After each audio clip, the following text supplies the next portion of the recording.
India మాజీ coach Rahul Dravid మళ్ళీ రీ ఎంట్రీకి ready అవుతున్నాడు. ఐపీఎల్ లో కోచింగ్ బాధ్యతలు అందుకోబోతున్నాడు. టీ20 వరల్డ్ కప్ తో భారత జట్టు కోచ్ గా ద్రావిడ్ పదవి కాలం ముగిసింది. అప్పటి నుంచే పలు ఐపీఎల్ ఫ్రాంచైజీలు అతనితో చర్చలు జరుపుతున్నాయి. ఈ క్రమంలో రాజస్థాన్ రాయల్స్ కోచ్ గా వెళ్లేందుకు ద్రావిడ్ మొగ్గు చూపుతున్నట్లు సమాచారం. మిస్టర్ డిఫెండబుల్ కు రాజస్థాన్ తో ఎప్పటి నుంచో మంచి రిలేషన్ ఉంది. గతంలో రాజస్థాన్ కు కెప్టెన్ గా మెంటర్ గా కూడా ద్రావిడ్ పనిచేశారు. 2012-2013 సీజన్ లో రాజస్థాన్ సారథిగా వ్యవహరించాడు.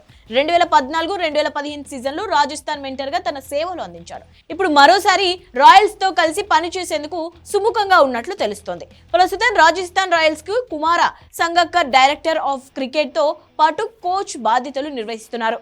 సంగాకర్ నుంచి కోచ్ గా బాధ్యతలు ద్రావిడ్ తీసుకునే అవకాశం ఉంది. కాగా కోచ్ గా కూడా ద్రావిడ్ కు అపారమైన అనుభవం ఉంది.